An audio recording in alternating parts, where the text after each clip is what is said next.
I am going to repeat something I said last week.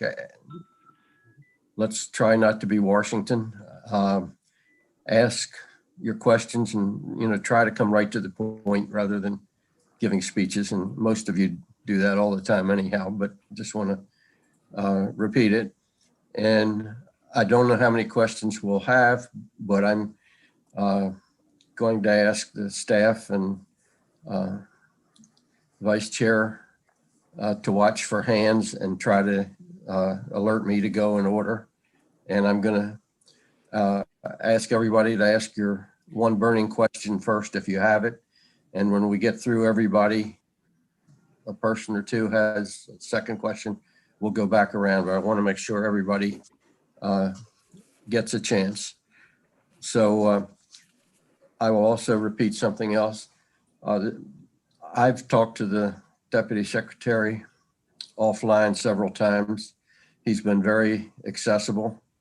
So if you have things you disagree with him on or want to argue about offline during the week this week, let's try to stay pointed on things that may affect whether you want to vote for him or not, rather than going off in generalities. I don't know if he's here yet, but I just do want to say that I think the COVID meetings we've had the last couple months, he's again been accessible and cooperative. And I think the fact that we've been there to push him has improved things. He's worked with the committee well on that. I mean, we could always do better, but I think we saw real progress during this period of time. At the end of the meeting, if you want to pull him or anyone else separately for the vote, say so. I'm going to stay with the public meeting all the way unless someone feels they're going to get into something personal or whatever that we would need to go offline for. Hope that's not the case, but that's certainly up to you. If that occurs, we'll go offline into executive session. But with that, let's begin. And the first appointment we have tonight is the State Board of Education. It's Joan Millay McCarthy and Senator Jackson. If you'd like to introduce. Yes, thank you, Mr. Chairman. It's my pleasure to introduce Dr. Joan Millay McCarthy and her nomination for reappointment as a member of the State Board of Education. Of Huntingtown and Calvert County, which is part of my district, and she has been the executive director of the Summit School in Edgewater since 2013.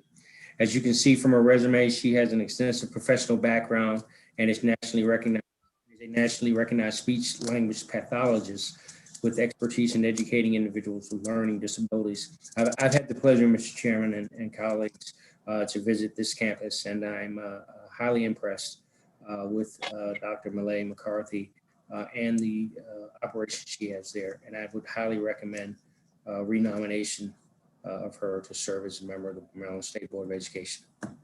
Thank you, Senator. Mr. Chairman, I have a comment if I can, please. Go ahead. Thank you very much. Although not a member of executive noms anymore, I thought it was important for me to add my 2 cents. I've known Dr. Millay McCarthy since she arrived at her schools. I too have been there on several occasions and highly recommend her. She's motivated, she's engaged, and would be a great person to continue on the State Board of Ed. Thank you, Mr. Chairman. Thank you. Dr. Millay McCarthy. I think you're muted. I am. Good evening. How are you? Thank you for the opportunity to appear before you all. Okay. Would you like to say anything? Would I like to say anything? Well, yours. I have served on the board for a few years on the Board of Ed, and I enjoy it. It's meaningful work. It's important work for the children of the state of Maryland.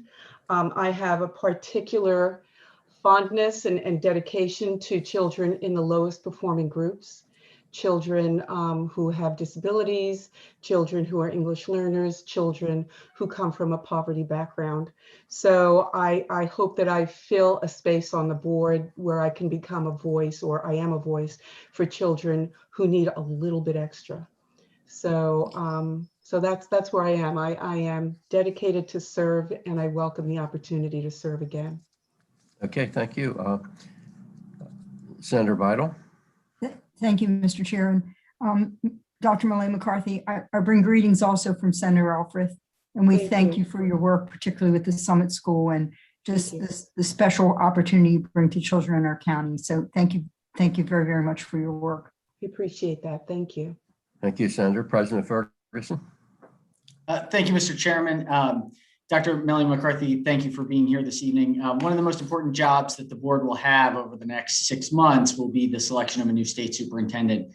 And I'm just curious what you think, from your perspective, what is the most important either characteristic or value set or the kind of leading thing that you think the next superintendent must have? So Senator Ferguson, I sit on the search committee.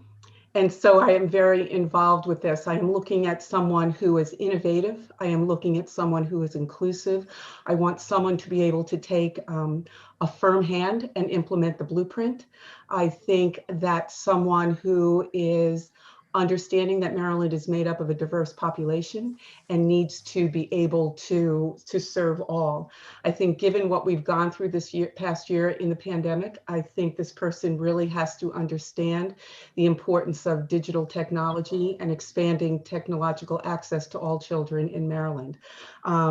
We're looking for a superstar. And I think that's what Maryland needs and deserves. And I'm looking for someone who's a good communicator and someone who will work in partnership with the legislature, because I think that's very, very important. And I think we have a good candidate of people so far. And I am looking forward to continuing this work on the search committee. Thank you. Thank you, Mr. Chairman. Okay, thank you, Senator. Mr. President, anyone else? If not, thank you very much. Senator Kelly has her hand up. Kelly? Oh, I'm sorry, I didn't see you up in the corner. Go ahead. Can't hear you. I think you're muted. Okay, thank you. Okay. Organization has a kind of lifespan and goes through various historic periods when its needs aren't the same as they are at some other period in time. Since you're on the search committee, what would you say is one of the technical or administrative or research skills that be particularly important now as the next person is brought on board to lead the department? So with respect, let me repeat what you said. So with respect to technological research, and what was the third? Well, anything that you think is an area that is so important, given where we are now, what our needs are now, when so many kids have had partially virtual education for a year, and in some cases they've disappeared and there's been nothing. The schools are really in a struggle now.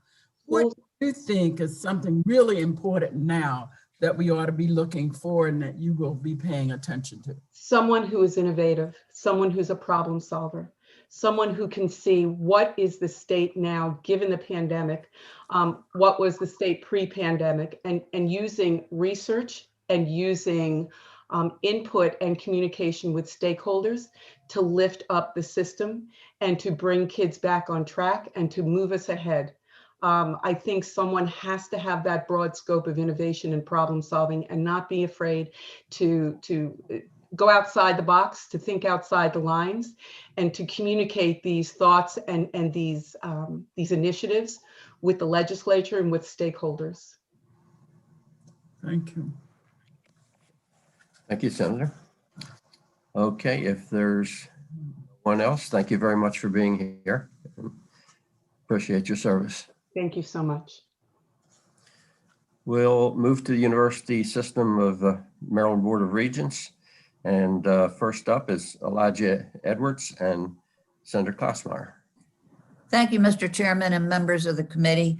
Elijah Edwards, she is what the previous speaker said they were looking for a superstar. Well, this young lady is a superstar. I asked her to tell me a few of the things that she was working on, and it was a long, long list. So the Board of Regents is going to be very, very lucky to have her. And wherever she is, I'm looking to see where she is.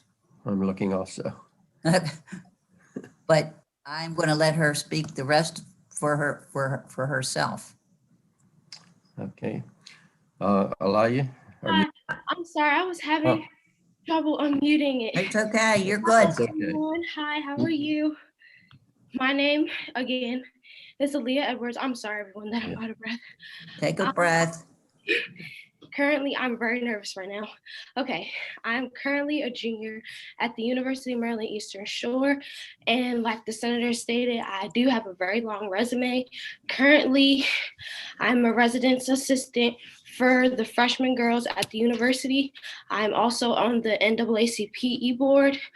I work alongside with the SGA here at the university to combat problems that many students have, whether it be with financial aid or with the cafeteria or with their residence life like issues. I also serve as the secretary for the campus activity board. So I work alongside with all the students here and kind of like try to help them with their issues, because a lot of people don't know who to go to, what resources that they have here. So I'm kind of that middle person, that middle ground for everyone to get their problems resolved. Okay, thank you. Right. You're welcome. Anyone have a question or a comment? You have a big job in person, but I'm sure you'll do it well. Thank you. Okay, you call me and let me know if I can be of any help. All right. Thank you so Okay. much. Okay, bye. It's over. Okay, we'll move on to Eleanor Fish and Senator Hedelman. Thank you very much, Mr. Chairman. Madam Vice Chair, I'm very happy to be here to introduce my constituent, Ellen Fish. Ellen is the market leader for the Baltimore region for Sandy Spring Bank, where she's responsible for the bank's strategic expansion initiative in Baltimore City and Baltimore County. She was appointed by Governor Hogan to the University System of Maryland Board of Regents, where she currently serves on the executive committee. She chairs the audit committee. She's vice chair of the finance committee. She chairs the enrollment work group and serves on the strategic planning work group and the branding work group, and has served on numerous search committees, including the search committee for the new chancellor. She's also a member of Executive Alliance, and she and I had the opportunity to work together a few years ago in the legislature when this body passed a bill declaring the importance and put in some language to track the number of women serving on corporate boards. She brings a whole host of very strong analytical skills to this position and has been nominated once again for the Board of Regents. So I'm very happy to introduce Ellen Fish. Ms. Fish? Sure. Good afternoon. I want to thank Senator Hedelman for that kind introduction. I also want to thank Governor Hogan for the reappointment, and thank you, Senator Young and Senator Beidel and the members of the committee for your consideration. It really has been an honor to serve on the system board, and I truly feel that my background in banking and my background in finance and my experience having served on other boards and led committees and chaired boards has been a benefit to the system. So with that, I'll open it up to any questions you have. Okay, are there any questions? Well, if not, I paid off my mortgage and I have my political account there, so please look out for it. That's terrific. Okay, thank you very much for being here. Thank you. Next, we have Gary Gill and Senator Hedelman again. District 11 is a very popular place for Board of Regents nominees. I'm happy to present Gary Gill for this committee's consideration. Gary has an extensive real estate background in commercial, residential, property management, consulting, contracting, and investment groups throughout the greater Baltimore region. He is the CEO of McKenzie Ventures, which is located in Lutherville, Maryland. He is also a graduate of the Towson University and is a lifelong Marylander. He has chaired the Board of Visitors at Towson, was president of the Tiger Club there, and helped to found the Towson Alumni Chapter. Mackenzie Ventures is a place where he's worked for 44 years, which is pretty incredible this day and age, and pretty wonderful. And he's also brought his son in there to work with him. He has a love of sports and quite an extensive involvement in the community. So without further ado, I'd like to introduce Gary Gill. All right, Mr. Gill. Thank you, Senator Hettleman, for perfect recitation of my resume. Now I don't have to say much about myself. I appreciate it. And the Chairman Young and the entire committee, thanks for the opportunity to be here today. I also want to thank the governor for the honor of this appointment, should I be confirmed, to the Board of Regents. You heard a lot about my background as a Towson graduate. I'm a lifelong Marylander. I enjoyed very much, particularly serving on the Board of Visitors back when Dr. Robert Corrett was the president of Towson. Between a combination of my alma mater commitments and the company that I helped grow for all these years, I joined Mackenzie when I was the 7th or 8th employee, and today we have over 200 employees and do work all over the state of Maryland. One thing I found interesting when I got the call and said yes to the governor's appointment, I went on the website, and I knew a lot about the system, but I went on this website and gave it a great deal of review and study. And then all the more so just helped me better understand the breadth of this very, very big organization and the 12 institutions that it serves.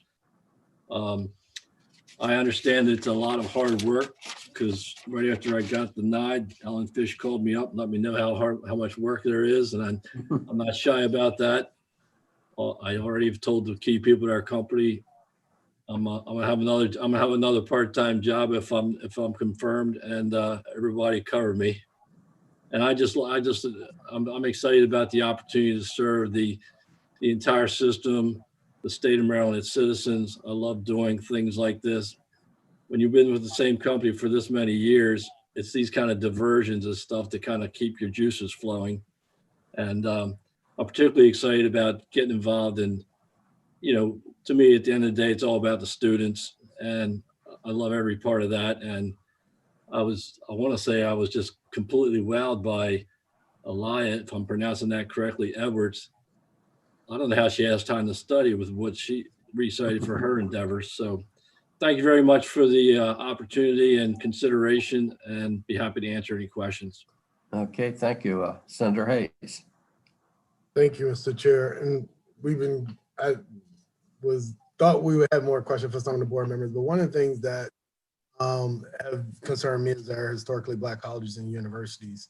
Around the country, higher education has declined as far as enrollment period, but even our higher HBCUs have even greater challenges in the South. Some of them have closed down. I wonder, what things do you believe that we all could do, as whether it's the Board of Regents or this legislative body, to help support organizations here in Maryland? I think it's fair to say, without me truly understanding the system completely, but one of my thoughts was, listen a lot and learn, and I don't walk in feeling like I have all the answers. But I think the role of a regent is to understand the strengths and weaknesses and needs and direction of each institution, which are probably very unique to each institution, and balance what they're trying to do versus what other institutions are doing, and make sure that those, as you cited, are getting our very, very strongest attention to what they need to do, which again, many times I believe is going to be a different formula or a different need or emphasis than what some other campus might be trying to accomplish. Although they all have the same mission to educate students, different institutions need different things. So I look forward to learning more about all of that and trying to be a good listener and then put it into my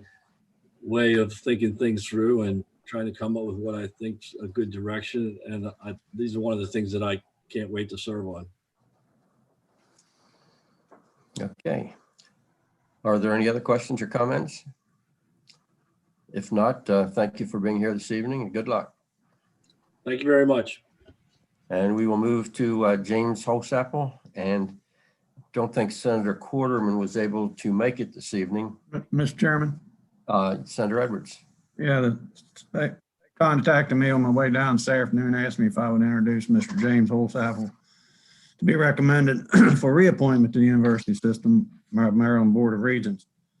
He's already served on there for a period of time, so he has a lot of experience there, but he's also, and I know this because I've seen him several times in some of the groups that the Washington County delegation works with in Washington County. He's very active in the Washington County community on all kinds of boards and business ventures, and he has other interests throughout the state. And I'm certain that he'll do a tremendous job and keep him on there as an asset to the University System of Maryland as well as the whole state. And I do know that Senator Quarterman is in full support of the nomination of Mr. Holsapple. So we highly recommend him. Thank you. Mr. Chair, if I could just say something real brief too, because I've talked to Mr. Holsapple and I fully recommend him. He's obviously in the neighboring district to me. He's been on the board. He's done an excellent job by everything I've heard. He's got a financial background, which I think is needed on the board and is a positive thing. So I would just give a second as far as on that recommendation. Thank you. Great. Thank you, Senator Huff. I see no other questions, so thank you for being here and good luck and do a great job for us. Okay, we will move on. I think a few of you might know this next person.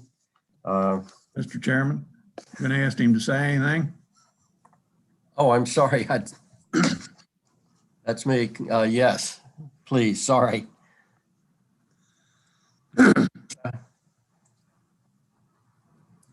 Can you hear me okay? We got you. Thank you. Well, thank you, Senator Edwards and Senator Huff and Chairman Young. Thank you. I know we're in bordering counties. I'm not sure I've ever had the pleasure of meeting you, sir. I'll look forward to that. It's been a real honor to serve the last 5 years. I must say I've learned an awful lot. And to those that are just considering going on to the Board of Regents, I will tell you, there is a lot to learn. It's quite an institution, and we're extremely fortunate to have Chancellor Pearman and his leadership, along with Chairperson Gooden. They do a phenomenal job. So the board, I think, has been strengthened by recent additions. We have a big job to do the next few years.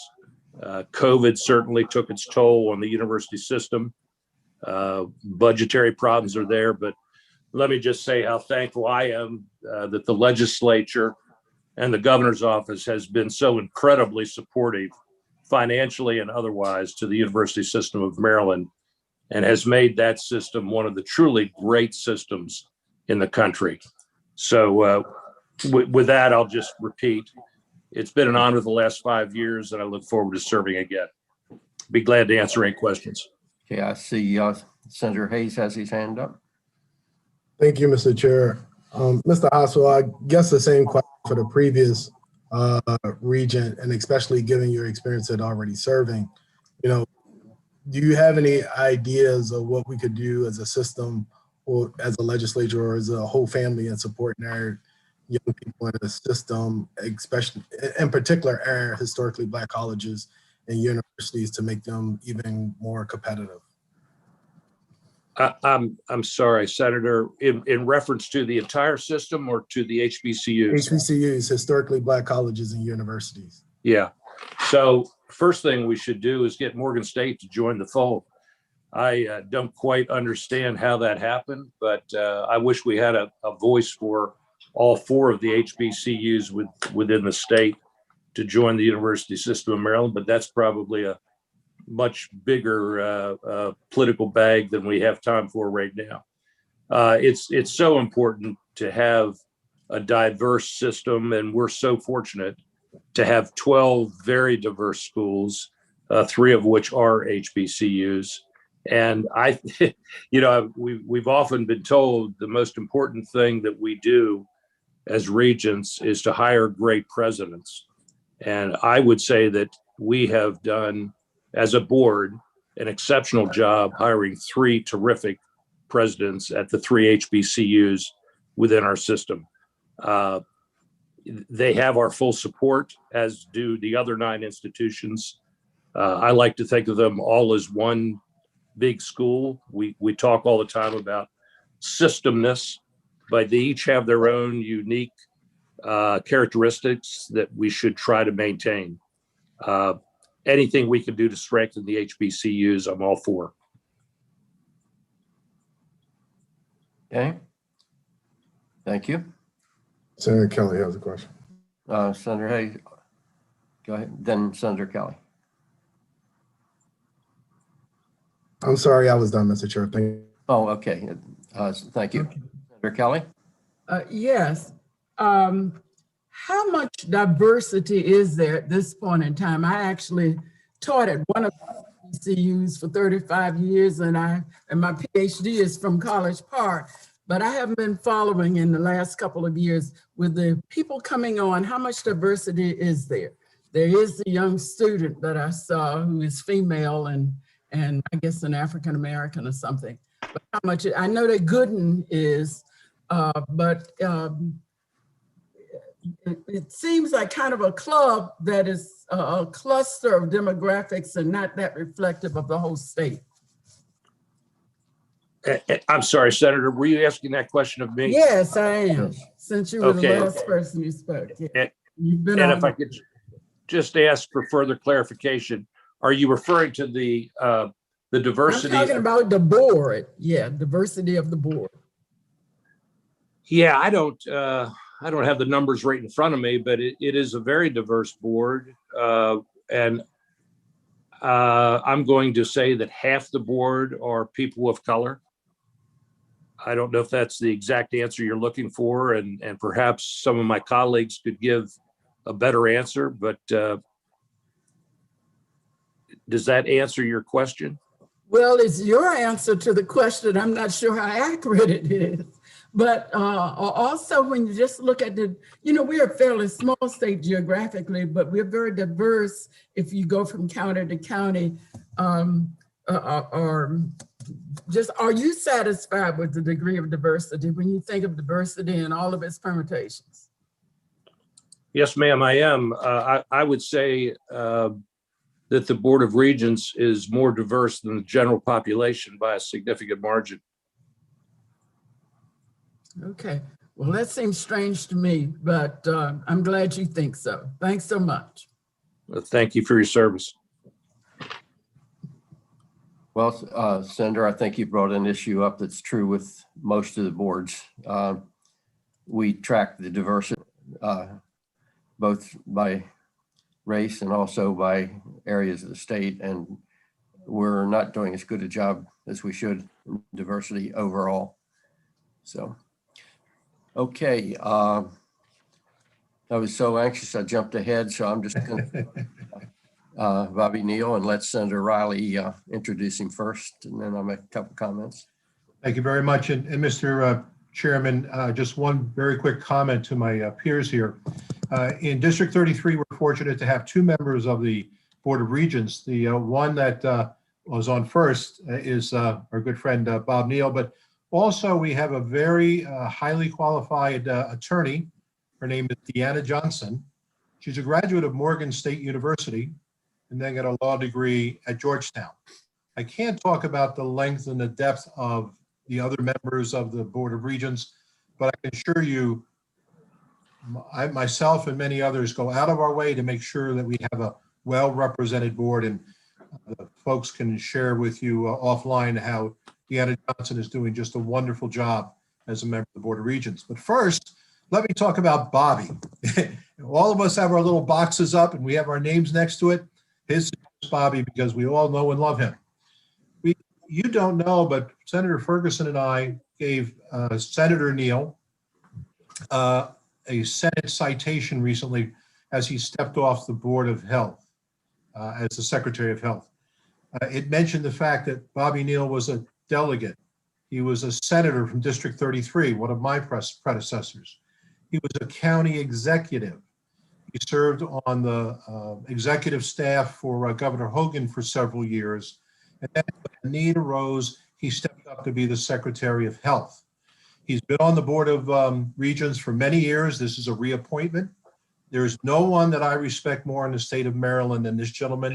I strongly recommend that we affirm him in his role as reappointment to the Board of Regents. Thank you, Mr. Chairman. Thank you, Senator. I'll just make a couple comments here too. I first got involved with coming down to Annapolis to lobby for legislation in the early 70s. It's a long time ago. And then when I was president of the Maryland Municipal League in 77. But we had a major flood in Frederick, and I think we built one of the best flood control projects anywhere, and could not have done it without Bobby. Doc McClellan, who served on my board from 73 to 77, came down here and made good friends with Bobby and Clay Mitchell and others. And I have a lot of stories that Doc told me and some I know that I will not repeat, but I can't think of anybody who could have helped us any more than Bobby and Clay and Doc and a few others in making happen a lot of the things we were able to do in Frederick. And as the senator said, he has stayed involved all these years and has done a great job most everywhere. And he's a really good guy. And I see Senator Pinsky and then Senator Edwards have their hands up. Thank you, Mr. Chairman. You know, wherever there's been a pressure-laden situation, Bobby Neal usually ends up being in the middle of it because he's recruited for that position.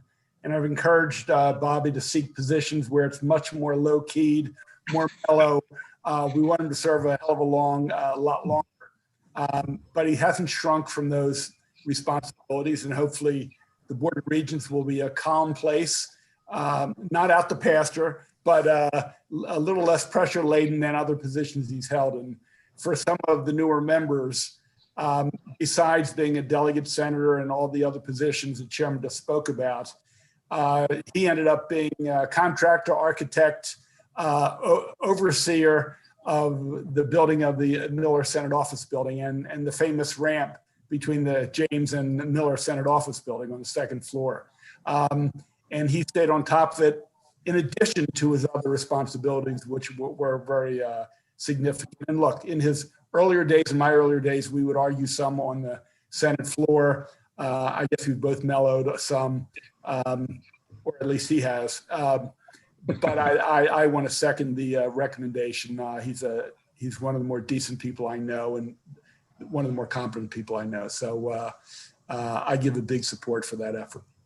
We're holding you off a little bit, Bobby. We've got Senator Edwards, then Senator King. Thank you, Mr. Chairman. I'll second, third, or fourth, wherever we're at there on the nominations. But back right after the election in 1982, before we went into the first session of that term in 83, first phone call I got was from Bobby Neal, who was the minority leader in the House at the time. And he, of course, congratulated me, and he says, well, what committee would you like to be on? I said, well, I was a commissioner and I dealt with budgets and stuff. I said, I'd like to be on appropriations. I said, okay. So I got appointed to appropriations. So I appreciated that. It kind of got me started on my road of being on the budget committees, and I appreciate that. But I want to thank him for all he's done. A tremendous guy. He's got a magnificent mind when it comes to budgets and other things, very sharp. He's done a lot for the state of Maryland overall, but he's been very helpful to my part of the state, and I really appreciate that and just want to thank him very much for all he's done for everybody. Thank you, Mr. Chairman. Thank you, Senator. And Senator King? Thank you, Mr. Chairman. I can't let this go past without saying hello to Bobby. We owe him such a tremendous debt of gratitude. If you look at all he accomplished and all the different strenuous situations that he's been put in over the years, and he's stepped up to the plate on every single issue, and I think he's got a stomach of steel, actually. But I do think, Bobby, you're looking much more rested than you did the last time I saw you, and it's happy to see you looking so healthy. So thank you. Thank you. Okay, thank you, Senator. And Senator Eckert. Thank you very much. And I'm going to be really brief. Me too. Thank you, Bobby, for your leadership, for all your willingness to step up and get involved and use the best of your ability to benefit all the citizens of Maryland. Thank you. Being around this long could be dangerous in terms of you got all good ones, Bobby. Yeah. Floor is yours.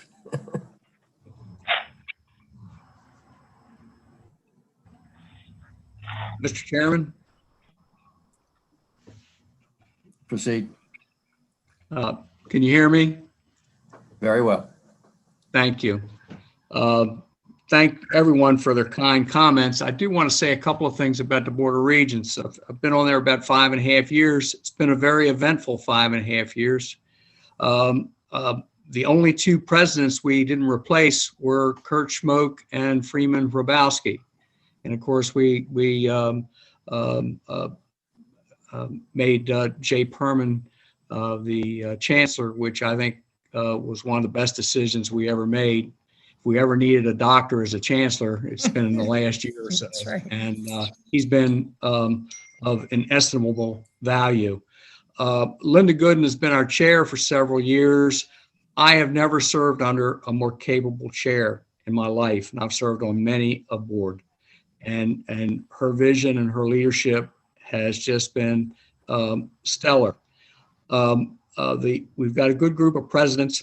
I want to respond to one of the senator's questions about the strength of our system. I would urge all of you to read the write-up that took place during our recent bond refinancing. Our university system is very strong. Because it's strong, we're going to be able to support all 12 schools and move them along. In fact, we're writing strategic plans for each of the schools, and that was before the court settlement. I think the court settlement is going to energize the strategic plans of the three universities in question, and we will have a lot of work to do, but I think it's all progress. I want to thank the General Assembly for their support. We have been able to keep college in Maryland affordable. We've held tuition increases to an absolute minimum, and we couldn't have done that without the state support, the state dollars that go into it. And so I think our state university system is in a very good place and poised for better things. We have an extraordinary board. Two people you were asking about diversity. We have Ike Leggett, who for many years was county executive of Montgomery County and a stellar person. And we have Michelle Gordine, who is a very prominent doctor, physician, that has made, she came in the same time I did, and she's made an extraordinary contribution as well. But we got a very strong board. We got very focused and visionary leadership, and I look for good things. Okay. Thank you. Senator Hayes. Thank you, Mr. Chair. And Senator, former Secretary, I think the bar is a little bit higher on you. You had this question already asked a couple of times, and especially given the distinct positions that you served in budget and in this body. You know, obviously HBCUs had that designation for a reason, given their historic contributions. Again, I will ask you the same question. What do you think we could do as a state to make them more competitive, especially given the fact that so many of them are no longer in existence, especially in some of our more southern states? What can we do here as a state to make it more competitive nationally? First of all, I think all of our HBCUs now have aggressive enrollment programs where they're actually going after qualified students and offering them the opportunity. We're also folding in financial packages because a lot of these students are first time in the family college students. And so we're doing special help to get those people ready and prepared and financed. I think there's going to be a lot of activity on the programmatic area to broaden the program offerings in the HBCUs so that they have a broader appeal to a larger group of students. And we have 3 very good presidents that I would recommend to your that they're all aggressive. They know their job and they've got a vision. And when we get through writing the strategic plan, which will include all the things I just mentioned, I think we're going to have a crackerjack opportunity for people. Thank you for your responsiveness. Thank Yes, you. sir. Okay. Thank you. Looks like there are no other comments, so. It was nice to see you all, albeit electronically, and you all take care of yourself, and hopefully these next 2 weeks will pass quickly. Hopefully. Thanks a lot. Yes, sir. Thank you. Okay. The last member for the university board is Nathaniel Sansom and Senator Eckert. Thank you very much, Mr. Chair, Madam Vice Chair, and members of the committee. Senator Addie Eckert here for the record to introduce and present to you Nathaniel Nate Sampson, my constituent from Salisbury. This young man has demonstrated a lot of initiative, interest, enthusiasm, and energy ever since I first met him in his high school years. And he's continued on a road to want to learn more about government, about international relationships and between communities. And he has been very actively involved in his school. He went to Paris with the UNESCO. He's worked as an intern for the city of Salisbury. So I present to you Mr. Nate Sampson for your favorable consideration and confirmation. So I am pleased to offer him to you tonight. Okay, thank you, Mr. Sansom. Thank you, Senator Eckert and Chair Young. It's an honor to appear before all of you today and to be in the company of wonderful other regents who I've had the pleasure of serving with over the past few months.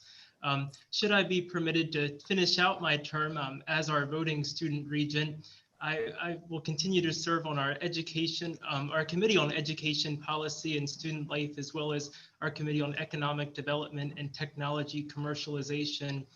Working with our board and representing our students, we have a system of 12 institutions, 3 higher education centers, and 1 system office. And bringing that all together, we have over 170,000 students. And so it truly has been an honor, as well as an education in higher education, getting to represent our students across our system schools and serving on various committees and task force as well over the past few months.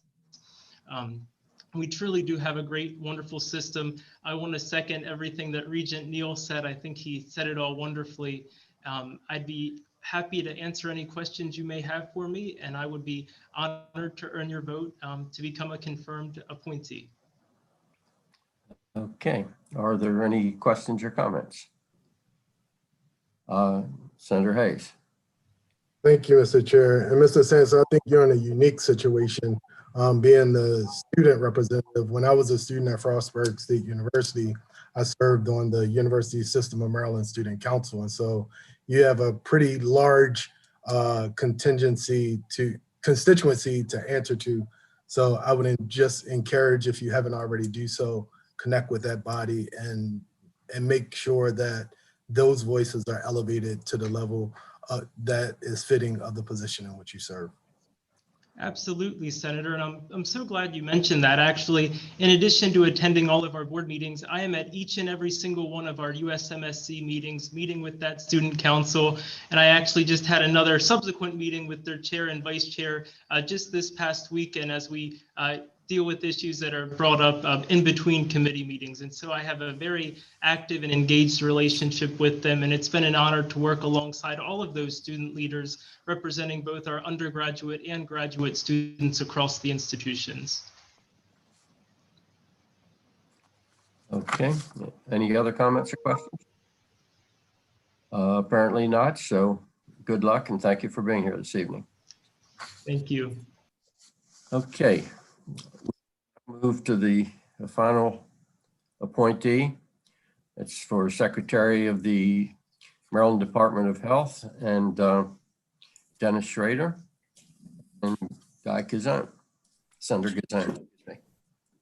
Thank you, Mr. Chairman. I've known Dennis Schrader for over 30 years.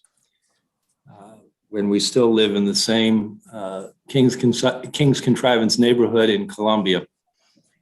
When we first met, we were political adversaries, and our teams were up against each other for many years. Although we were on opposite sides on many issues, I've always respected an incredible work ethic that he has. He has given everything of himself to find solutions to complicated policy problems. And I've had the opportunity to work with him many, many times. And I've always been pleased that he's been willing to look at the various views from different opinions and try to reach some sort of workable balance.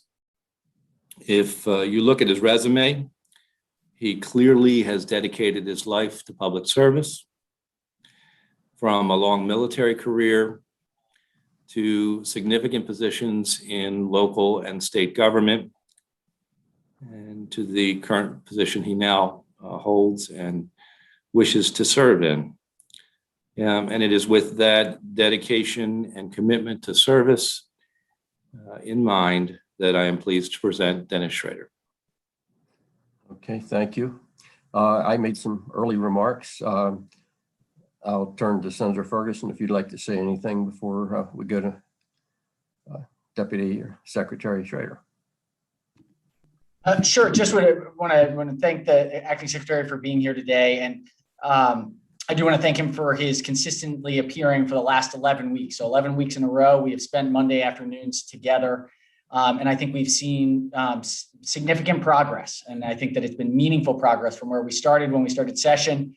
Maryland ranked, we were not so high in the rankings. As of this week, we are 29th in second doses, 21st in first doses. We've moved rapidly up. Every state has been under the same pressure and has been moving forward, but we've been moving up at a faster rate. And I think that progress is important to note. I think there are a number of other parts of the system that have been improved with the introduction of a new pre-registration system, the mass vaccination sites, and importantly, an equity task force that has led to an equity plan, one of the first to put forward in the country. There are no doubt very real gaps to be closed. And I had the pleasure of joining the secretary at an event on Friday at Sacred Heart in my own district, where it was very clear that the intentionality that was being focused on targeting certain zip codes to make sure that we can ensure that everybody has a vaccine. This is a very unique moment in time where the single most important thing in state government is known to everyone. And so I just want to appreciate the acting secretary for taking the time every Monday afternoon to meet with us and pass updates along as the program has advanced moving forward. And just for the purposes of the hearing, certainly we have one final vaccine oversight work group meeting next Monday, which we will be glad to take additional vaccine questions and look forward to tonight's hearing. Thank you, Senator. President Ferguson. I see three hands of others who want to make comments before we turn to Acting Secretary Schrader. Senator Kelly. One thing, Acting Secretary Schrader, that I hope that you will be addressing is one of the big problems that you're inheriting if you get this job, and that is the accounting nightmare and the payment problems that are ongoing and very serious for our behavioral community. The ASO that we now have is not able to deal with the accounting nightmare, not able to clarify who owes whom in terms of those entities that provide mental health services for Marylanders through the public system. And I think we all would be interested in knowing, because I mean, this is, you're really coming into something, you know the stuff you've been working on, basically, but what are you going to do? This must get cleared up. We need audits that are satisfactory. We really need to know in each case who owes whom, and to work out arrangements as soon as possible so that we don't lose. I mean, right now, there's so many mental health problems because of the pandemic. And that's an aspect of this pandemic a lot of people aren't thinking about, but we got tens of thousands of human beings, our citizens in Maryland, depending upon the system, and we've got this ASO problem that must get solved. What are your plans in that regard? Well, Senator Kelly, we'll let that be the first question when we get to it. First, were there any comments about Mr. Schrader? And then I want to let him talk, then we'll go to questions. Senator Feldman? No, I had a question or two for the acting secretary. Mr. Okay, Chairman. Senator Hayes?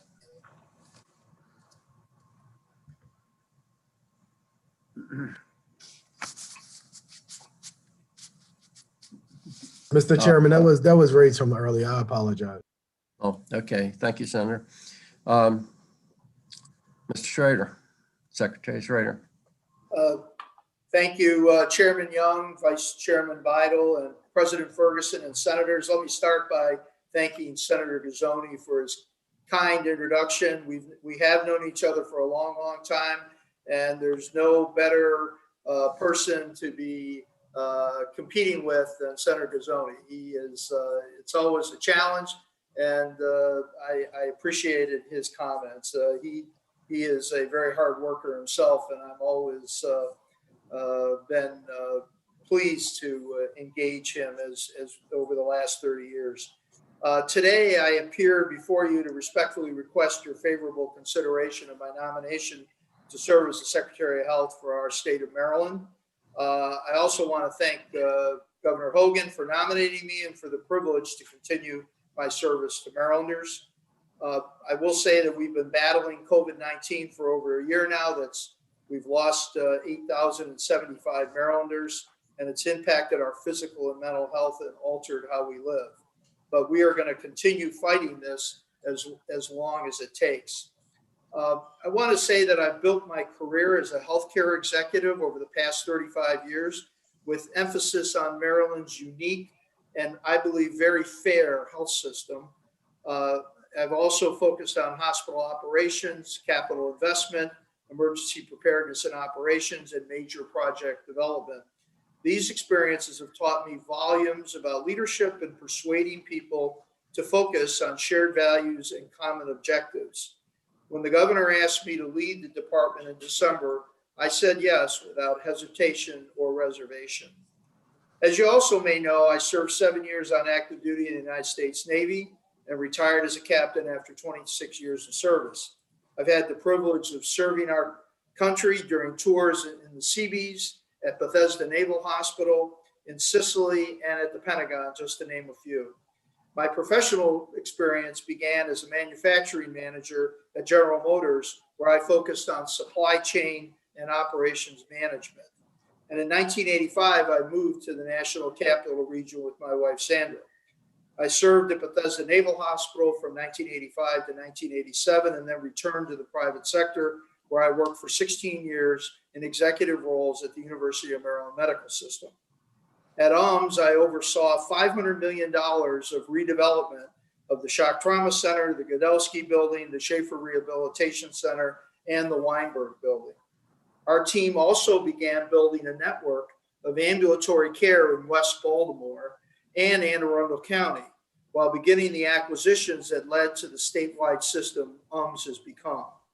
Incidentally, earlier on while at UMS, I met a young radiation oncology resident named Mohan Suntha, who is now president and CEO. Today, Dr. Suntha and I work closely on Maryland's COVID-19 response and many other healthcare priorities for the state. I've also had the unique privilege to serve my home county as a Howard County Council member from 1994 to 1998. And in 2003, Governor Ehrlich asked me to serve as Maryland's first director of the Governor's Office of Homeland Security during the post 9/11 challenges that the state and country faced. Follow on in 2007, President George W. Bush appointed me to serve as Deputy Administrator for National Preparedness at FEMA. The U.S. Senate confirmed me for the role, the focus of which was to rebuild the agency post-Hurricane Katrina. I was honored to be sponsored and supported at that time by Senator Ben Cardin. In 2015, Governor Hogan asked me to serve Maryland as MDOT's Deputy Secretary for Policy Planning and Enterprise Services, and in 2016 as Appointment Secretary. My service at the Department of Health began when I was first acting secretary from January of 2017 to 2018. I also served as Deputy Secretary for Healthcare Financing and Chief Operating Officer from January 2018 to December 2020. During those periods, we successfully renegotiated the second contract with the Centers for Medicare and Medicaid Innovation. It is now known as the Maryland Total Cost of Care Model and is essential to the financial stability of our state's hospitals. We also steadily unified, modernized, and expanded the health department's healthcare technology systems by leveraging the technical strengths of Maryland's Department of Information Technology and other IT experts. A prime example is the successful expansion of the prescription drug monitoring program, which is critical to our opioid response efforts. We also made systemic changes to the department's healthcare facilities by treating them as a hospital system instead of healthcare islands. Working with healthcare and state agency partners, we also bolstered the role of CRISP, our state's health information exchange. Its data analysis efforts have been instrumental to our understanding of and decision-making surrounding the COVID-19 pandemic. Going forward, my focus at the department remains protecting Marylanders from COVID-19. However, we will also continue to execute on our public health priorities under the Total Cost of Care contract, which includes fighting the opioid crisis, addressing diabetes and hepatitis C, and laying the foundation for innovative maternal and child health improvements. We remain focused on providing critical health care to the more than 1.4 million Marylanders that we cover under Medicaid as well. Our Medicaid program is the second largest insurance plan in Maryland, which covers our most vulnerable citizens and is a significant item in our $17 billion budget. Regarding the pandemic, our way out of this pandemic is to lead and remain steadfast in persuading our fellow citizens to get the first COVID-19 vaccine offered to them, but also to continue to wear their masks, wash their hands, and practice social distancing.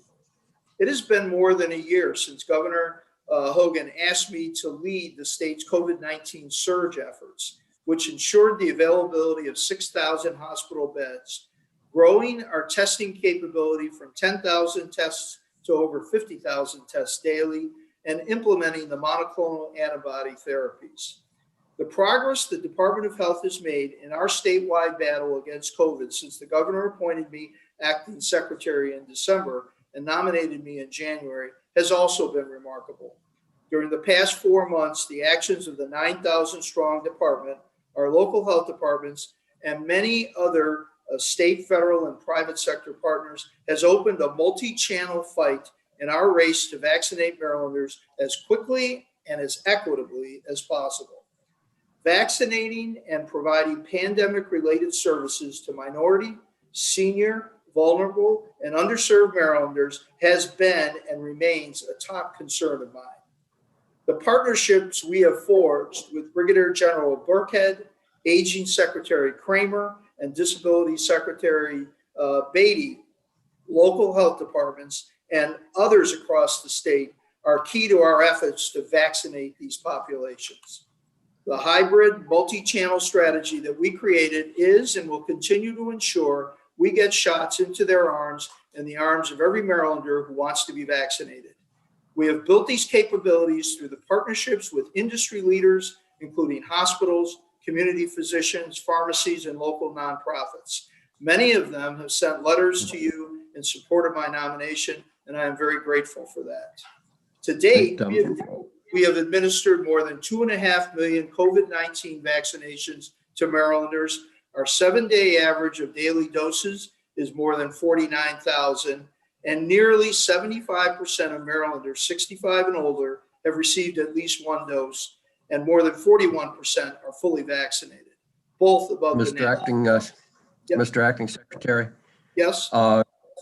We have limited time and a lot of hands up, so I would really like to move to questions. I'm going to ask all the questioners and the responder to be as direct and succinct as possible. I'll first let you, if you would, try to briefly respond to Senator Kelly's questions and concerns, and then we're going to be followed by Senator Feldman, Senator Griffith, Senator Pinsky, and Senator Rosenpep in that order. So if you could. Right, okay. So let me start with the opt-in contract. About a year ago, Secretary Neal at the time and myself realized that we had a problem on our hands and went to what we called estimated payments. The contract that was put in place required about 8 months worth of implementation, and we only gave the contractor 4 months to do it. And unfortunately, that was not enough time. Once we began the estimated payments, we moved forward with delivering the system, and by the end of July, the system was up and running, and we now provide payments since then in August of $30 to $35 million a week, which was the same amount of money that had been delivered previously. The challenge right now that we are working on very carefully, and we've brought in Myers and Stofers to help us, as they're an accounting company, is to reconcile those payments. And over the next couple of months, we are going to be working diligently to finish that out and get that done. We've also made a number of improvements to the system. So although it was not a great rollout, it is now working well, and we have work to do to continue to improve it. Okay, thank you, Senator Feldman. Thank you, Mr. Chair. Mr. Acting Secretary, a very narrow question or two are related. So on the issue of vaccinations, you mentioned the 2.5 million plus vaccinations that have been administered. So here's, and I think this may have come up last week at the COVID work group, but I'm still not quite understanding. So on the one hand, when I look at the CDC website, it says that Maryland has gotten 3.3 million doses sent to the state. And then when I look at the state website every day, including today, I only see 2.7 million have actually been distributed. So on this issue of this 600,000 number discrepancy, I just kind of want to understand where that discrepancy lies. And in answering the question, I guess I would still like to some type of answer. I still don't have a good answer. Why did it take so long for Montgomery County, which is the largest jurisdiction in our state and arguably the most diverse, to get a mass vaccination site? So if you could weave that second question maybe into your answer, I'd appreciate it. Thank you, Mr. Acting Secretary and Mr. Chairman. Thank you, Senator. So the challenge we've had, because Maryland has so many federal agencies in the National Capital Region, there are a couple, 200,000 or 300,000 doses that go to federal agencies, and many of those have not been delivered yet. So they were put in our account, and we still have about we've managed to reconcile some of it, but there's still 200,000 doses, about 130,000 for civilian agencies, and there are the federal entities, which include the Department of Defense and others that are still administering doses. So it's been a struggle. The other thing is that the federal government delivers doses to pharmacies, and those go directly to those pharmacies. And now they're going to be giving doses to dialysis centers. So we actually are not able to control those. Getting now to come to your question about Montgomery County. Montgomery County, and again, let me start from the perspective of equity as well as speed. We every week give doses. They start with the local health departments and then to our mass vac sites and then to our hospitals and other community providers. We look at the allocation to make sure it's pro rata to all the counties, but then we go back and we check our system, which is called Immunet, to see which citizens have been vaccinated. Montgomery County citizens, to their credit, have outpaced the rest of the state in finding and getting access to those doses. And in order to make sure there's fairness, we have, until we had enough supply, which we will shortly have plenty of supply, we had to balance that to make sure that every jurisdiction in the state was being treated fairly. And so now that we know that we are going to have probably another 100,000 doses a week, we're in a position to open up more mass vac sites, and that's what we've done with Montgomery County, among others. Okay. Thank you. Thank you, Mr. Chairman. Thank you, Mr. Chairman. Thank you, Mr. Acting Secretary. I'm going to take things in a little bit different direction. I've had the pleasure of hearing your reports fairly regularly before our subcommittee as it pertains to COVID. As you know, the president had a work group this interim that focused on equity and inclusion, big priority in terms of health disparities. I heard you reference some in your opening remarks. So what I'll ask is a question related to staff morale and turnover, just wanting to hear for the purposes of this committee, what your plans would be should you be appointed to ensure that those that are working on behalf of the state, that we're able to manage our turnover better and make sure that those that are working to deliver important health care through our public health system, that their morale is strong and they feel supported. So if you could speak to that, I'd appreciate it. Thank you, Madam Senator.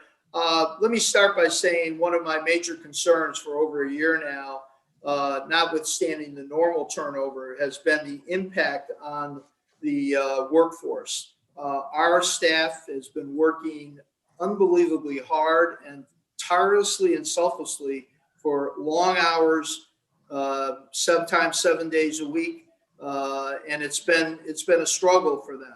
One of the things that I've done working with the governor's office and MEMA is to make sure we had in place our unified command, which brought in people from all the state agencies to bolster our ability to deliver service. And we've been hiring a number of people on contracts to surge the workforce. This is a 100-year event.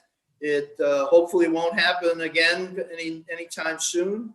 But the standard agency in state government is not built and designed to surge and scale at the level that's been required. So I'm going to continue to pay attention to that. I'm going to make sure that we are bringing in any and all people, whether it's staff augmentation through contractors, if it's hiring contract workforce, bringing other people in from other state agencies, all of that, all of the above is going to be important so that our staff doesn't feel like they're doing this on their own. Okay, thank you. Senator Pinsky. Thank you, Mr. Chairman. Mr. Acting Secretary, one basic question. As you know, as of last night or maybe early this morning, 29 states had seen a significant surge because of their policies. My question to you is if we see a surge here in Maryland,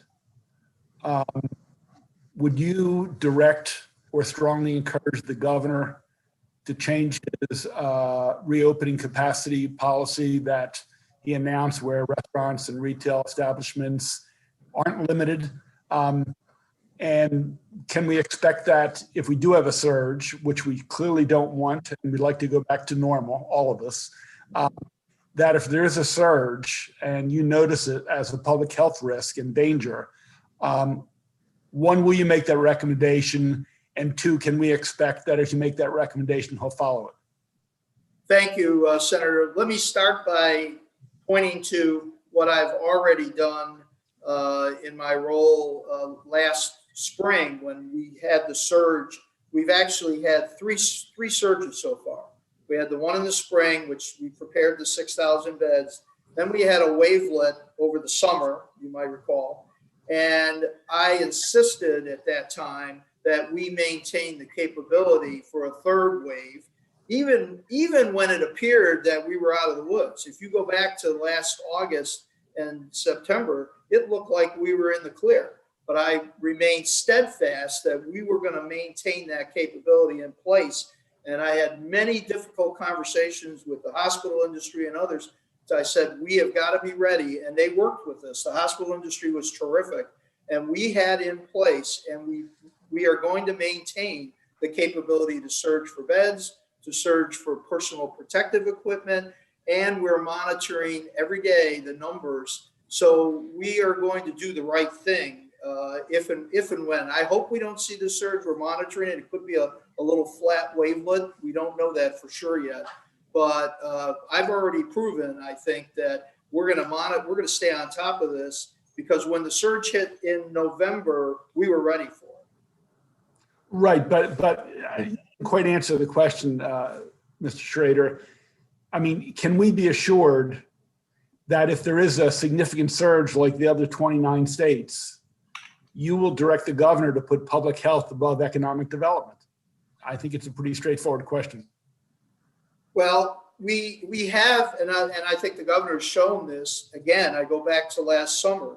We opened up a little bit, and then when I recommended to him that we engage the hospitals to limit visitation, and that's exactly what we did. So there's no doubt in my mind we'll do the right thing if we see a surge. Thank you. Okay. We're going to do Senator Simonaire, Senator Rosenpep, then Senator Lamb, and then I'm going to ask a question. Senator Simonaire. Thank you, Mr. Chairman. I'll keep it brief because I know we're on a time crunch, but I wanted to thank you, Acting Secretary Schrader, for all the hard work you've been doing. It's very important to not even only to us, but the whole state of Maryland. I just want to shift a little to looking forward. If you were confirmed, can you just share what your priorities would be going forward?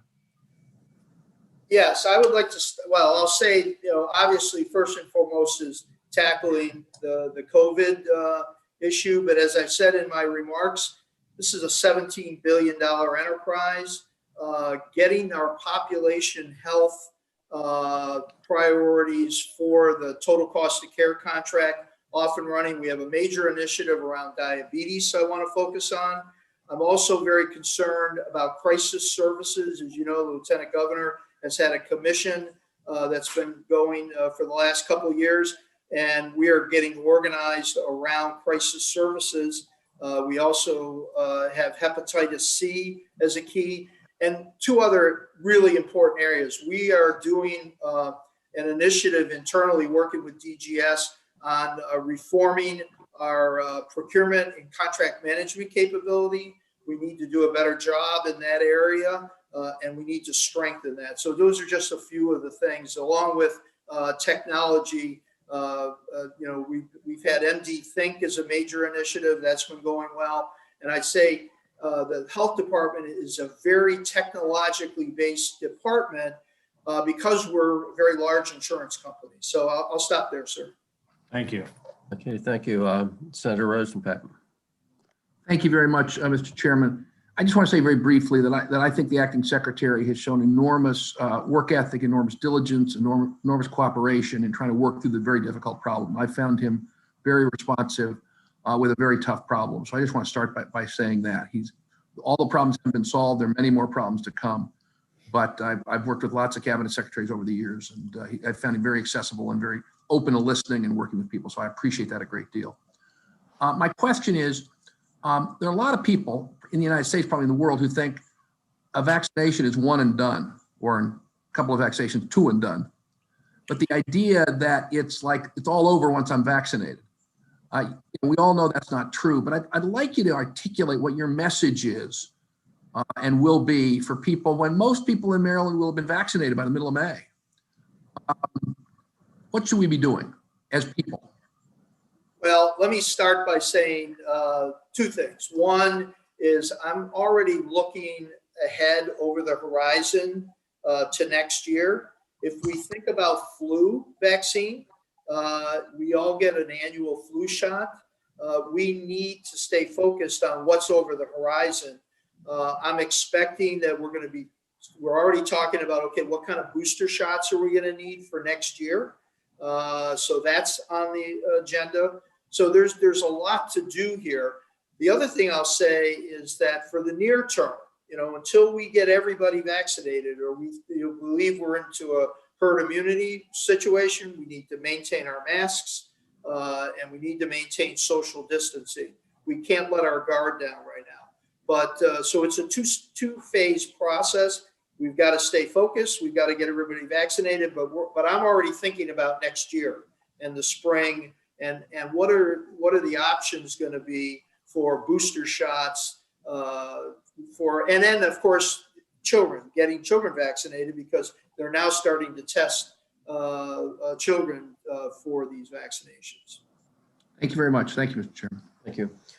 I still see two hands, Senator Lamb, Senator Eckert, and then I'm going to ask one. And if there aren't any others, I'll go back to the president and close it out. Senator Lamb.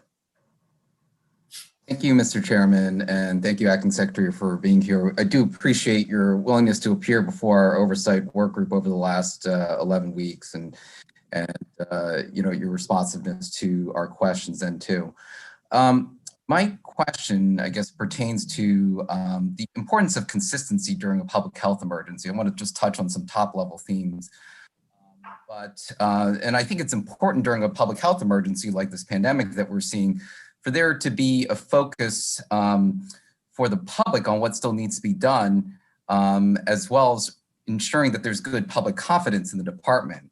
What I'm concerned about over the last few months is that there have been some shifting narratives when it comes to the department under your leadership as the acting secretary. Quick examples, and this is just a snapshot, of saying that that a single registration portal wasn't helpful, then creating one, not having a mass vaccination site ready to go, but then now creating quite a few of them.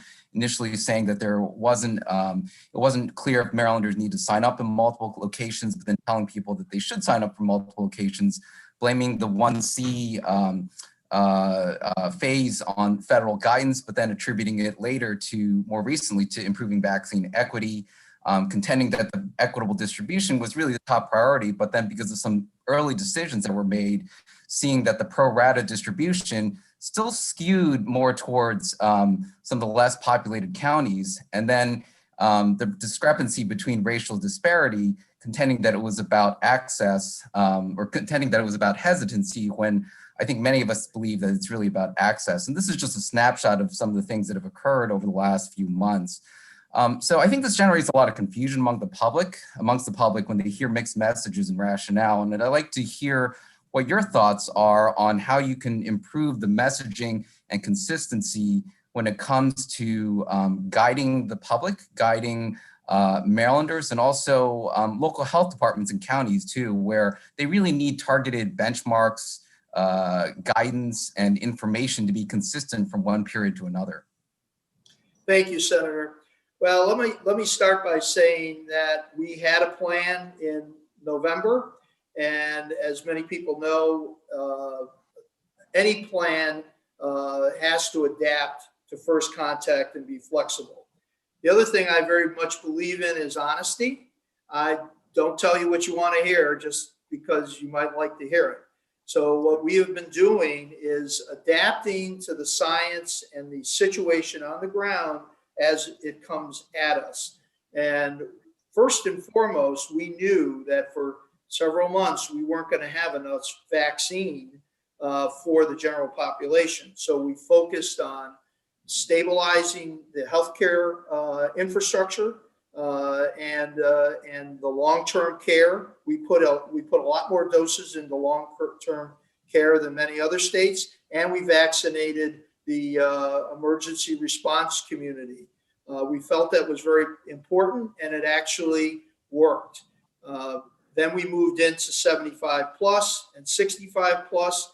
It's only now, 4 months later, that we now have the line of sight to a lot more vaccine. So I think the difficult part of this early on, part of this was acknowledging that there wasn't going to be enough vaccine. I will say, and then let me pivot to the other thing that you were asking about, because I want to make sure I answer your question with a lot of focus, is that we went into this with systems that were built back around the year 2000. And there were some assumptions within the department that that was going to be enough and it was going to work. I started pushing the systems and testing them in late November, early December, and it was my judgment at the time that we weren't far enough along and that those systems were not going to scale as the assumptions had been. So we immediately started to shift gears. We brought in more people. We brought in DoIT. We brought in a consulting team to help us look at what we thought we had. And we have been moving very, very rapidly to adapt to the situation. And that was nobody's fault. I mean, people assumed that the systems we had were going to work, but they were legacy systems that unfortunately would not scale, which forced us. And we've done a lot of people have been working very hard to do all the things that you mentioned. You're exactly right. That's exactly what we did. But what we didn't want to do is get stuck with the legacy systems. We wanted to move ahead. So I just think that the examples that I gave were not due to legacy systems or new scientific evidence that was found or simply due to scarce supply. I think these were really due to judgments that were made and leadership decisions that were decided upon during the course of the pandemic response. And so, I simply can be waved off because of legacy systems and new scientific evidence that's coming to light. So, that does give me some pause, and it gives me some concern as well. Okay, thank you. Senator Eckert. First of all, thank you very much, Mr. Chairman, Mr. Assistant Secretary, or Acting Secretary. Thank you for your responsiveness. First of all, your office has been super responsive to all my concerns and questions. But you talk a lot about the total cost of care, and we've been working on the total cost of care, and we've had COVID. Why is that total cost of care important for every citizen? Are there advantages? Yeah, absolutely. Thank you for that question. I've been in the Maryland healthcare system since 1987, and I'm very passionate about the fact that Maryland's system is very fair. It's not perfect, but it's very fair.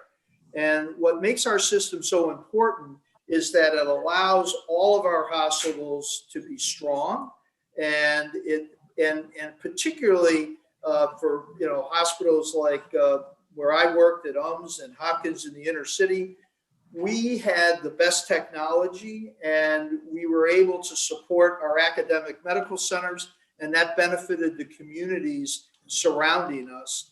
So it's really important. But the other thing that's really critical is in many states, people can negotiate rates that cause competition that creates a lack of fairness for people. And in Maryland, there is no reason for a patient to go anywhere else than your door when you show up. The other area that is really critical is that rural hospitals benefit from our system. all over the country, when you look at what's going on, rural hospitals are struggling nationally. In Maryland, they are thriving, and that's because of this system. So I'm very passionate about this. I'm very proud to have been involved in this system for 35 years. And Marylanders should be proud and demand that we protect this system, which is so effective at making sure that every citizen gets the care they need. Okay, thank you. I'm going to ask a question. I know COVID's the most important thing of all right now, but there are other things the department's doing or not doing. I think back in 2005, we moved towards more self-directed Medicaid home and community-based services. And despite the cost savings and improved outcomes achieved under this, the DDA is significantly reducing the autonomy of these self-advocates to choose their own services. Assuming you're appointed secretary, would you and your staff sit down with these advocates and review the state's proposals and see if there's a way to strengthen self-direction models to receive Medicaid funded HCBSs? Yes, let me start by saying that I know Secretary Neal was very involved in this issue before he retired. Prior to that, I had been working very closely with Deputy Secretary Simons, and our DDA system is really important. I know there's been some concern about the self-directed program, and it's my intention to get into the middle of that. We have our procurement team and contract management team that has been retooled, and I think that's an area where we need to really sit down and understand the concerns. And we meet every 2 weeks with that team, and I think I want to continue making sure that our staff is doing that, and that we come to some mutual arrangement for self-directed. Self-directed is very important. Okay, thank you. I see 5 hands up at 6:30. I'll go across them, and then we're going to have to stop. So again, try to make the questions pointed and the answers the same if we can. And Senator Edwards has not had a question yet, so we'll start there. Thank you, Mr. Chairman. Dennis, thank you for participating here today. Just listening to some of the questions and comments, we were talking here a lot about COVID, that experts didn't know what to do when this whole thing started. Every other week they come out with a different opinion on something. You wear a mask, don't wear a mask, 6 feet, 3 feet, whatever. So you've been in a position that takes a lot of looking at to figure out what, in some cases, you're dictated, as I understand, by the federal government, what you could do, what you can't do when it comes to COVID situation. But I'm concerned about rural parts of the states, as you know. You've always treated me well, and in your other positions as well as this one. And I know you understand, because I've said 100 times, one size doesn't fit all. I appreciate the flexibility you've given to the local health officers in Mountain, Maryland. In this whole process, they've been able to do a lot of things without coming back through on certain things, and that's great. You talked about the rural hospitals and how good a shape they're in this state compared to others. But most of the hospitals in the state are tied to hospitals in the state, maybe some with DC, except for Mountain, Maryland, where we have one hospital in Allegheny tied into the University of Pittsburgh, and one in Garrett County is tied into the University of West Virginia. So I would hope that, when you look at that aspect of it, that you get input from them, because there's different movement back and forth on how those states may do things and coming in here to do things. And then I'm concerned that when we set up boards, and you have a lot of boards, that you look at geographic spread on these boards to make sure that rural parts of the state have some input on these boards. So with that, thank you for all you've done, and keep up the good work. Yes, sir. Absolutely agree with everything you said, and we'll continue to do that and work on it.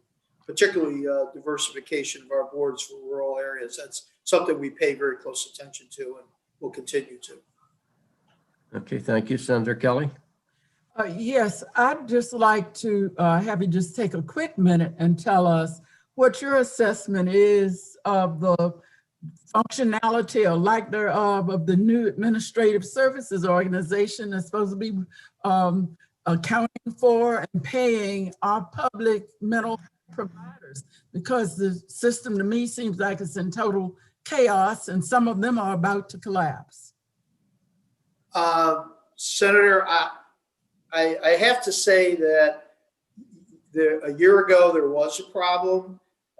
Since July, the system has been functioning well. They're paying $30 to $35 million a week, which is what has been the historical payment for the Administrative Services Organization. But if I could butt in, those aren't the correct figures. I mean, everybody is agreeing that we don't seem to have the numbers straight and people aren't being paid what is due. Some of them some of the clients are getting overpayments and many of them are being underpaid, you know. So, I mean, we are in a crisis. We can't ignore it. Yeah, I think what happens sometimes is there's a conflating the reconciliation of what was paid during the estimated payments period with what's being paid now. Our focus is definitely on the reconciliation. We're bringing in auditors to help us with that reconciliation to make sure that the providers are treated fairly. But since August, we have been paying the providers at the same rate, $30 to $35 million a week, that was paid under the prior administrative service organization. Okay, thank you. Going to go to Senator Feldman, Senator Rosenpep, close out with Senator Lamb and President Ferguson. Senator Feldman. Thank you, Mr. Chair. Mr. Acting Secretary, one question I guess I have, it's been my impression, and just correct me if I'm wrong, but there's been a lot of kind of rampant cheating when it comes to the mass sites, and I think it's going to be less of an issue going forward with more supply, more dosage. But in terms of pre-existing conditions, there's no seeming ability at a mass vac site to verify, somebody's pre-existing condition. So on that issue, I know you have a very limited amount of pilot sites about dealing directly with direct care physicians who are in a position to actually verify if somebody has a pre-existing condition. Has that cheating that I'm kind of sense has happened and continues to happen been a big problem? Because I don't see any ability manpower-wise at sites to verify whether somebody has or has not, or is producing enough, evidence that they have a pre-existing condition. So if you don't mind me throwing that out for you. Sure. Yeah, no, thank you, Senator. I mean, we are using an honor system, and if when somebody comes, if they don't have, if they tell us that they have a pre-existing condition, we ask them to verify that, and they sign an affidavit that they have.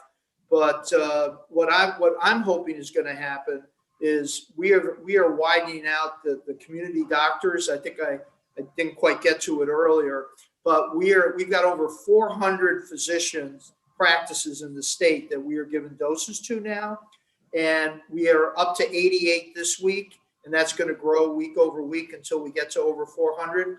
I'm anticipating that the community physicians are going to be handling a lot of the pre-existing conditions. Okay, thank you, Mr. Chairman. Thank you. Senator Rosenpep, your hand's down. Are you finished? I am. Okay, thank you. Senator Lamb. Thank you, Mr. Chairman. One follow-up question as it pertains to the local health departments. As you know, the local health departments are really essential to our public health system and network here in the state, and really do need to work hand in hand with the State Department of Health. My concern is that I've been hearing from local health departments and in speaking to health officers that they are not feeling like they're a co-equal stakeholder and partner in being able to work with the state health department.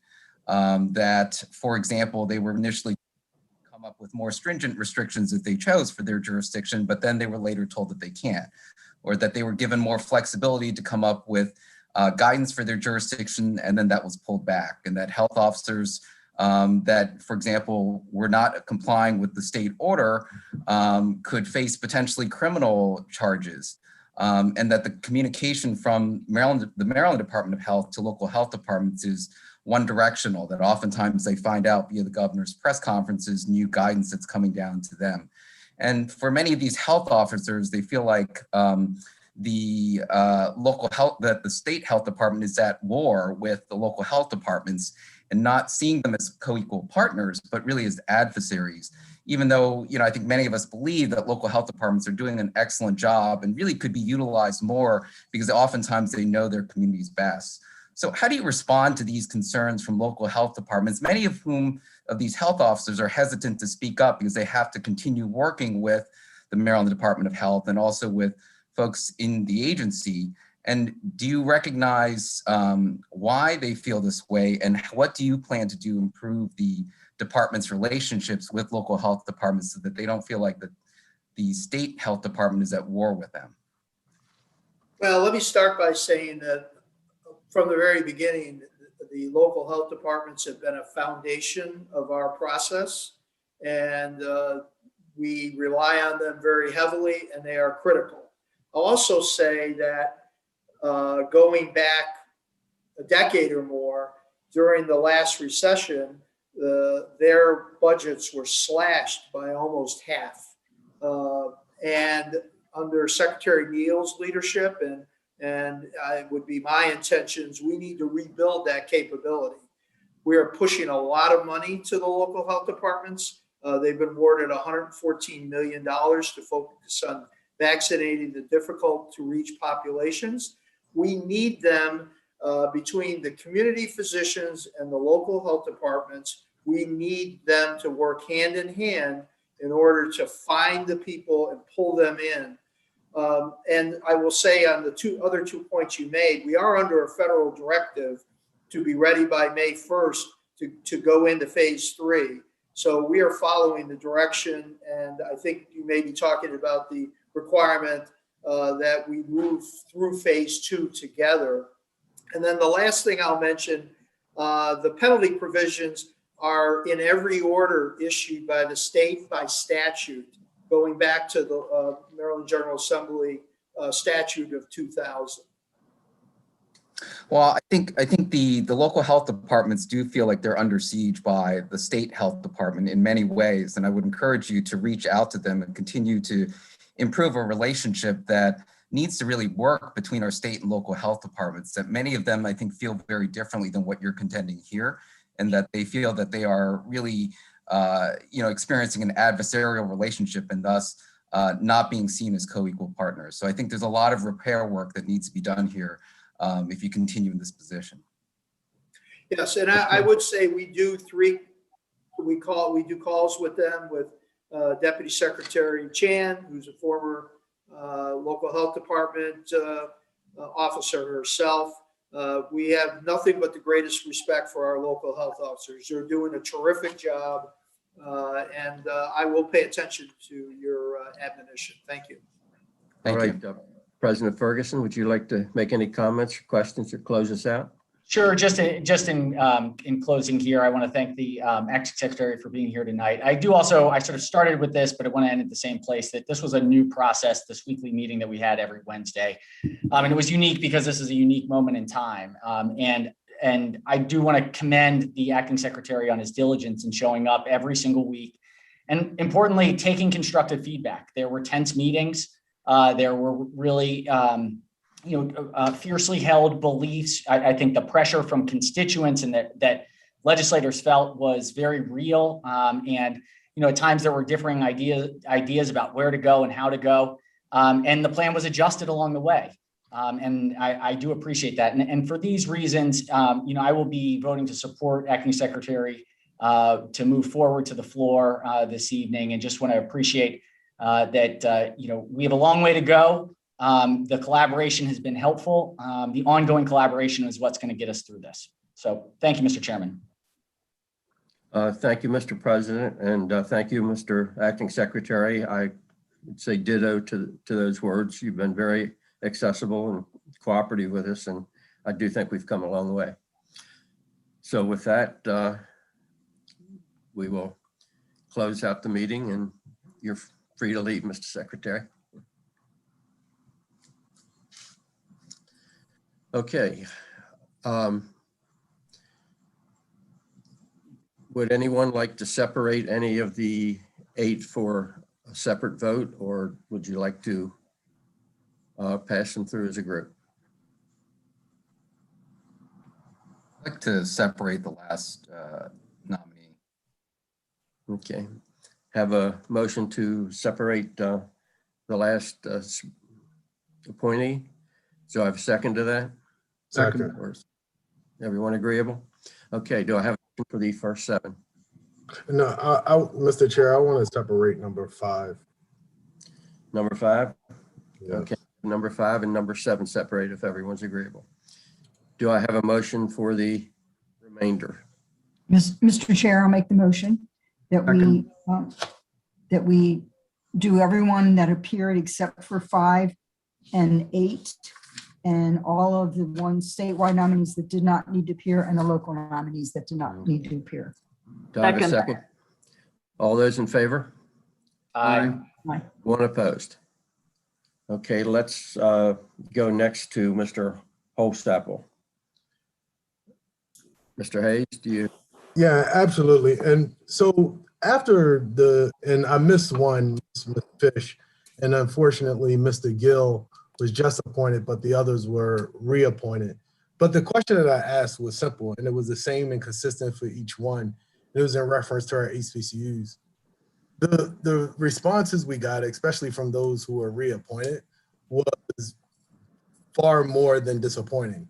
So our Board of Regents are supposed to put us in a situation where institutions of higher education are competitive nationally in a country where we're competing against states like Massachusetts and Texas and all over the globe. And I just felt it, disappointing to be mildly, but, even more so. I mean, Mr. Fisher's response about how we could make our schools more competitive was bringing Morgan State University back under the system. Morgan has done well. Excuse me, Senator, we're not discussing number 3. We've already approved him. Number 5. That's who I'm talking about, number 5. You said Mr. Fish. He was number 3. No, that's not what I said. I'm talking about number 5, James Hasselful. I didn't ask any questions. I know, but you said his name. Never mind. Go ahead with 5. Got you. Okay. And so, the issue was, he recommended that we separate Morgan State University, put Morgan State University back under the University of Maryland system, which Morgan has done far better not being a part of the system than most of the institutions.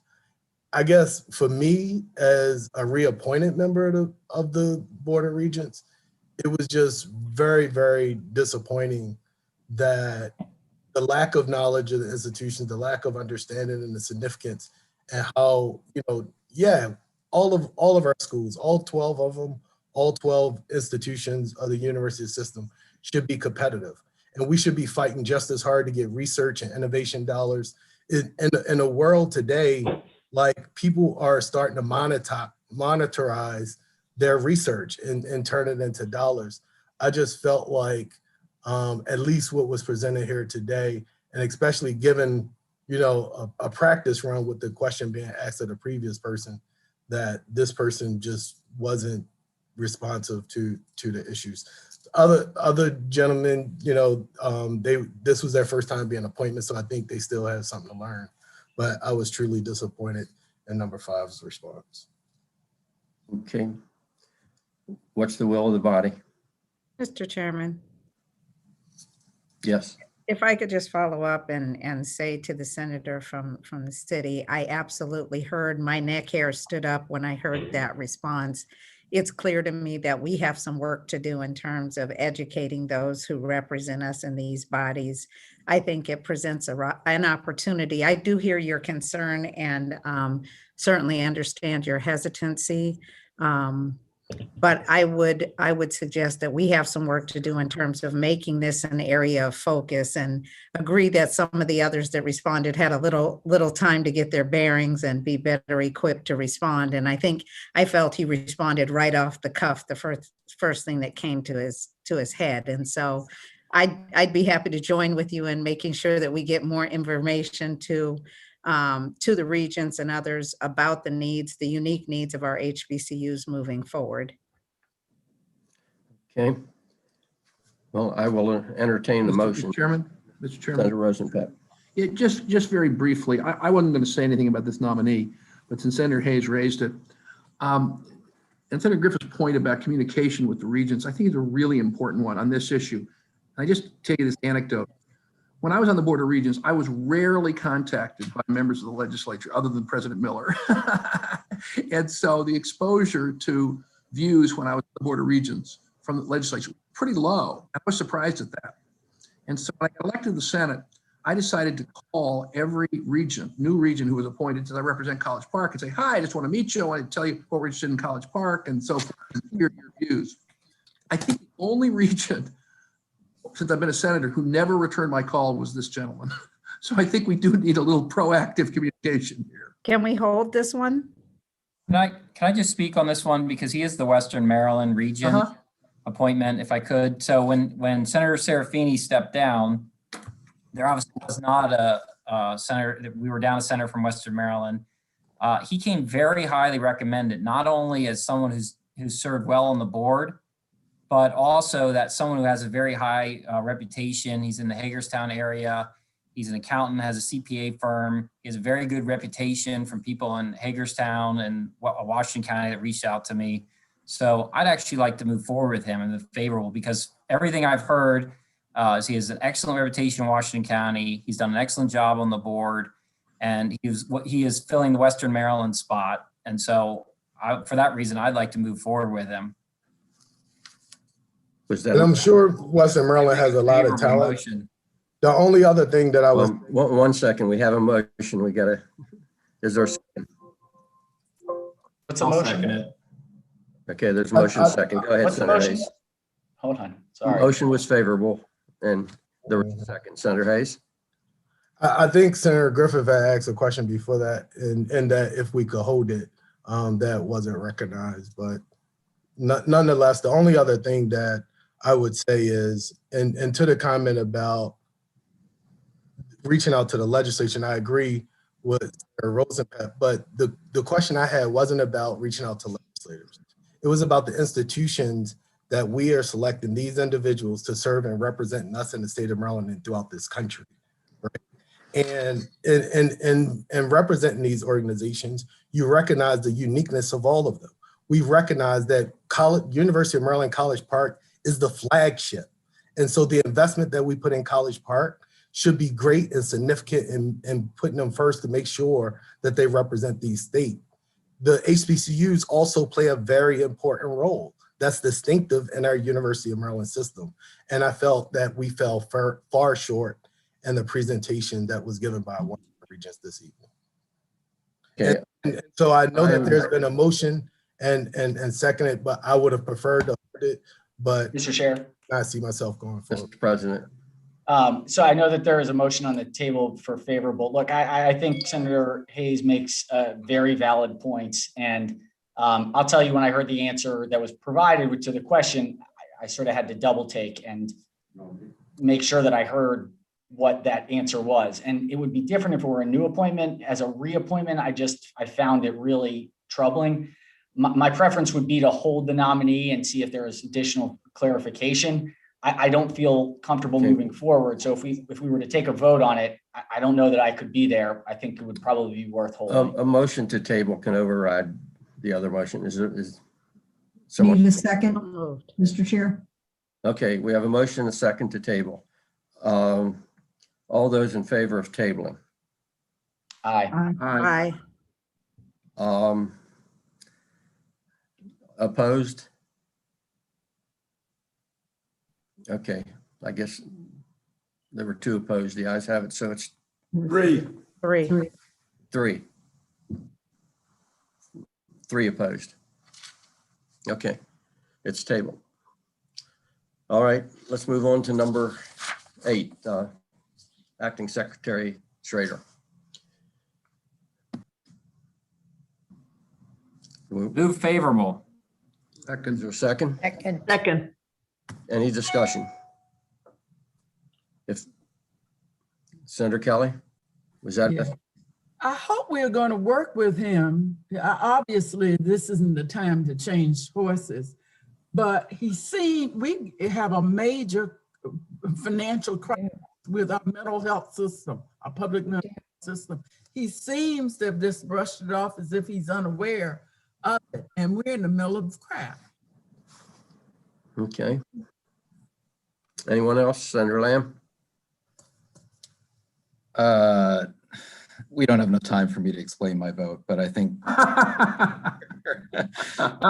prior oversight work groups, my thoughts are probably pretty clear. Senator Rosenpat? No, I'm sorry. I left my hand up. I apologize. Senator Hayes?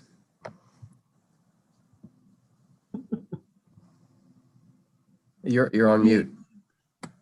I'm sorry, yes. Yes.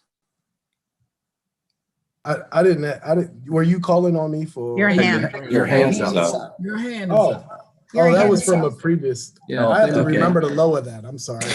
All right, that's okay. All right, all those in favor? Aye. Hand. Aye. Opposed?